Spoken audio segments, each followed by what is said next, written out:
Vegas close to Greek mathematics, couple of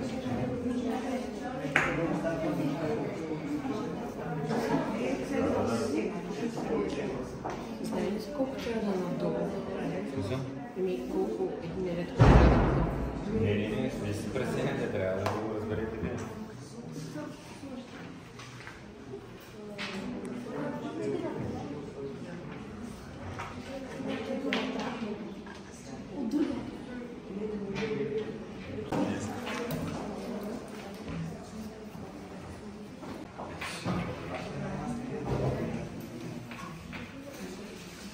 Галки. Имате два бели листа флика. Единият е за чернова, разчетете си работата, можете да станете прави. Другият е да си подредите и заредите изчерпване. С тих фара ще изгледа. Нали това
това не може.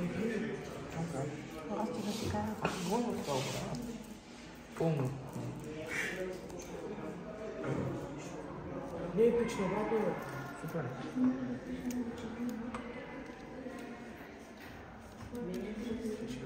Мучка е. Жреците, боговете са ги накарали да правят статуи от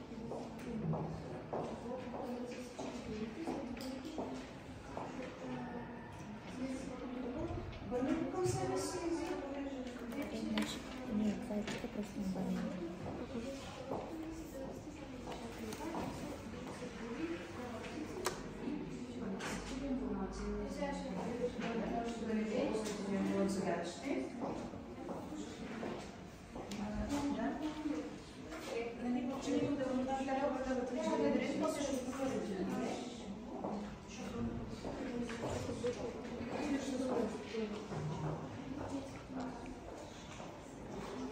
На състезанието ще съберем техните работни листи. Жюри ще оцени постиженията им и на края на събитието ще бъдат обявени резултатите и, разбира се, всички ще получат грамоти и предметни награди.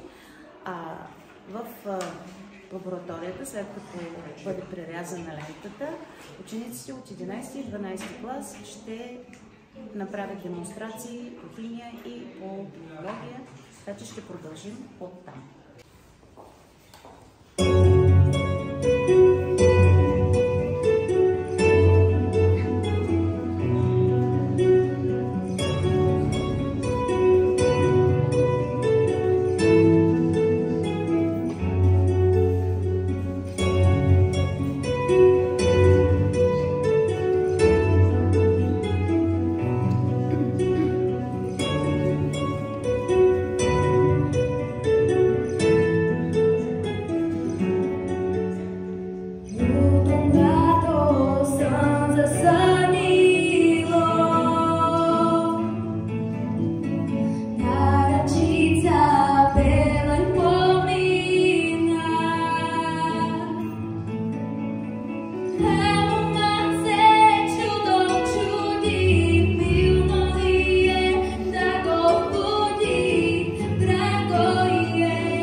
А чухте изпълнението на Дария Тонева, ученичка от 8-я клас, възпитаник на Академия за таланти с музикален педагог Екатерина Георгиева. Вашите аплодисменти за нея.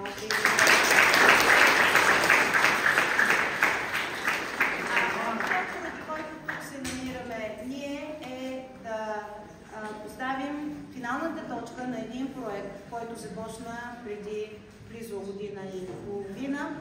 Това е нашата нова мултифункционална лаборатория по природни науки, която ще имате удоволствието малко по-късно да видите. Преди това, гости на нашето събитие са госпожа Живка Стайкова, старши експерт по природни науки от Регионален инспекторат на образованието.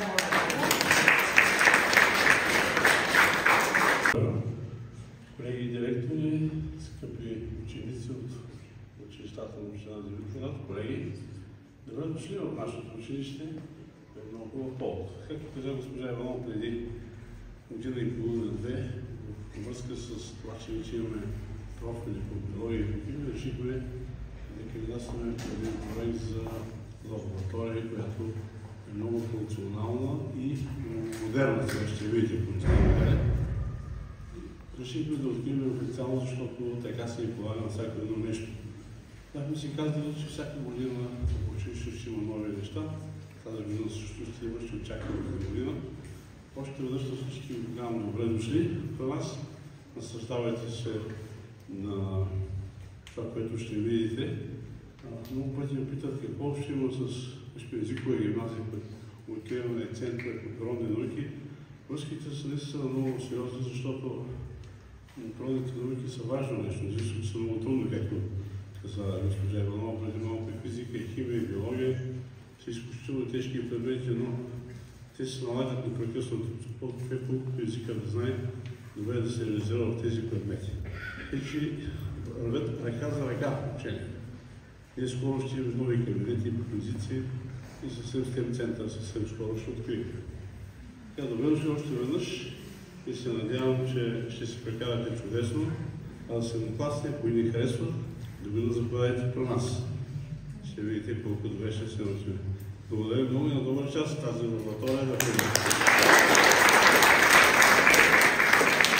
Програма за осигуряване на съвременна образователна среда.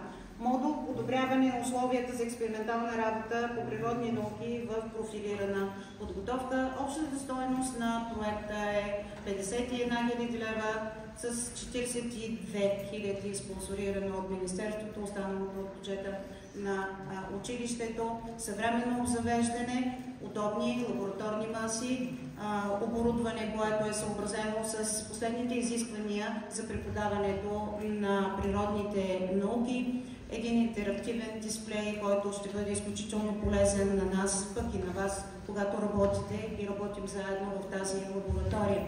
А сега имам удоволствието да дам думата на госпожа Живка Стайкова, старши експерт по природни науки от Регионално управление на образованието в Хасково.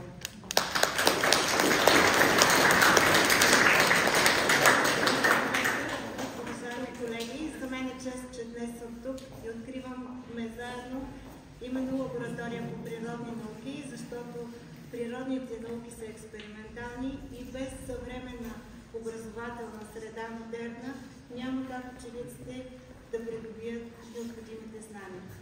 Уважаеми господин Кръстев, от името на Регионално управление на образованието в Хасково искам да ви поздравя за високия професионализъм, за това, че реализирахте този проект на Министерството на образованието и науката и че влагате душа и сърце, както и ръководството на училището и учителите, за да се случват нещата както трябва в профилирана езикова гимназия Иван Когоров, Димитровград.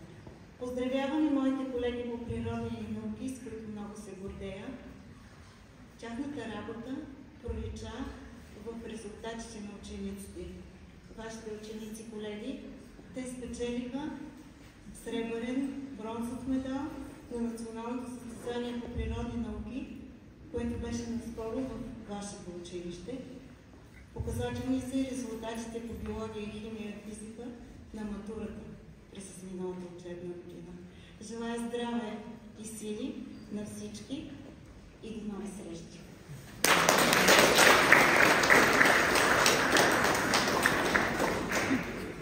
Мисля, че е задължително да спомена екипа, който работи по този проект. Ръководител на екипа господин Красимир Кръстев, директор на училището, госпожа Стефка Иванова, в мое лице координатор, господин Тодор Тодоров, сътрудник, госпожа Екатерина Костова, преподавател по биология и експерт, и Назифе Юстов, която е счетоводител. Няма как да мине без и точно този човек. Всички ние работихме изключително интензивно и след малко ще видите крайният резултат. А сега, на вашето внимание, ние не само добре се справяме с природните науки, не само добре владеем чуждите езици, но много добре пеем и танцуваме. Поздрав към всички вас от Тоби Дулева, която е възпитаник вече на Старозагорската опера, нейният музикален педагог, е преподавател в Старозагорската опера и нашите прекрасни танцори от танцов клуб Богоровци. Благодаря.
наближава да се случи. А чухте изпълнението на Дария Тонева, ученичка от 8-я клас, възпитаник на Академия за таланти с музикален педагог Екатерина Георгиева. Вашите аплодисменти за нея.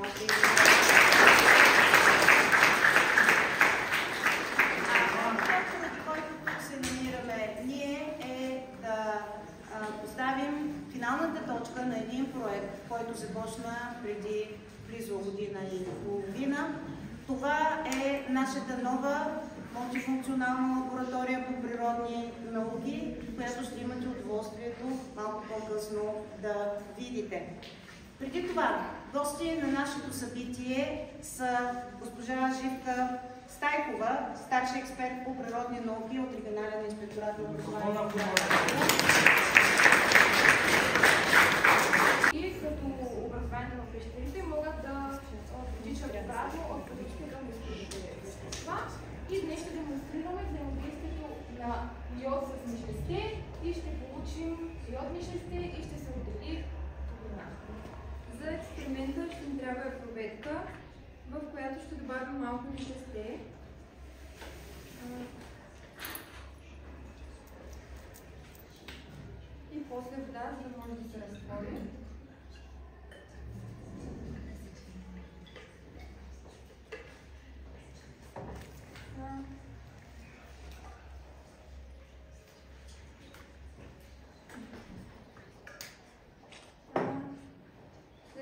добавяме разтвор на йод.